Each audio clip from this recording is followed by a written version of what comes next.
ګرانو کتونکو سلامونه کوم. ملب خان شیرپوست تاسو په خدمت کې حاضر دی. ګرانو کتونکو دا کم مشر چې ما سره په څنګ کې موجود دی د سحر وختي راغلی په تیاره کې په دغه سیکل باندې او وایي چې شب قدر کې مې 4 کاله شو. یو 17 کاله کېږي شب قدر کې او چې راغلی ها 17 کاله دی په شب قدر کې کېږي. دلته کې راغلی دی یو ماشوم بچی دی، کور خپل نشته. د ده مطالبه وه دلته راتګ چې یاره زه واده وکړم، کور والی وفات شوې ده. نو ما چې کله ده نه پوښتنه وکړه نو نه کور شته نه څه روزګار شته نه ورسره څه بل څه وسایل شته او ډرایور یم او صحیح د ډرایور دی او لیسنس دی د سره. دا هم ډېره ښه خبره ده. اوس ماته پته ولګېدله. خو ګرانو کتونکو زموږ فارموله خو تاسو ته معلومه ده چې 5 مرلې کور نیکه او 400 ټولو ته ښه پته ده. ولې چې کوم خلک موږ باندې اعتماد کوي یا موږ له واک راکړي نه خپل انتخابي غریبانان دي، نو موږ وایو چې مزید هغه ویډیو ته رانشي، مزید چې کوم دی نو هغه در په در نشي چې د باقي پاتې ژوند دی د خاوند سره ښکلی او ښه تېر شي. په دې کې جینکې هم دي او کونډې هم دي او طلاق شده هم دي.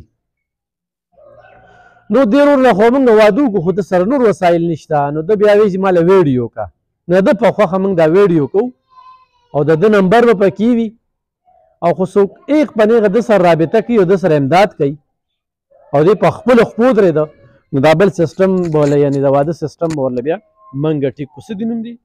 رسول خان جی. رسول خانه د کوم ځای؟ زه یم جی د بنو د بنو د ټل منځ کې کورمه ورته وایي که نه شوه. اصیل یم زه د دغه ځي وزیر یم. ما کوروالا داسې شمار که چې دغه 4 کاله کېږي چې وفات شوې ده او زه یم غریب سړی او یو ماشوم بچی دی را سره او یو زه یم. بچیان مې شته خو ټول رانه بیل دي او زه یوازې یم. بس د پخلی د جامې مینځل که نه لوښي دا کخري زه پخپله کوم او کله دغسې نهار څملي که نه داسې نهاره شپه را باندې تېره شي. او مقصد دا دی چې دغه باقي ژوند مې چې کوم دی دا ډېر سخت گزاران مې ډېر خراب دی لږ هم نه او باقي ډېر سخت تنګ هم یم او سخت تنګ یې لږ هم نه. خو مقصد دا دی چې زه د خپل د غریبنۍ د وجې زه دا رشته څوک نه راکوي. ولې چې څوک رانه سره غواړي، څوک رانه ځای غواړي، څوک رانه پیسې غواړي، دا ما سره نشته. او ولې نه که پیسې وي یا لږه سره وي که نه نیمه توله سره وي یو 1.5 لک روپۍ وي بیا کېدی شي دا کار وشي. او چې دا نه وي دا کار نه کېږي بالکل. او زما ارمان دا پړه کې دی چې دا کار که خدای کوو چې دا کار وشي نو دا پاتې ژوند دی ما لږه ښه شي. نو چې دا کار ونه شي ولا چې زه خو به د ډېرې سختۍ د ډېرې خوارۍ د غریبۍ نه د دغه نه به که خیر وي بس زه لیونی شم او ډېر به خراب شم. موبایل نمبر دې څه دی؟ جی موبایل نمبر خو ما ته یاد نه دی لکه دی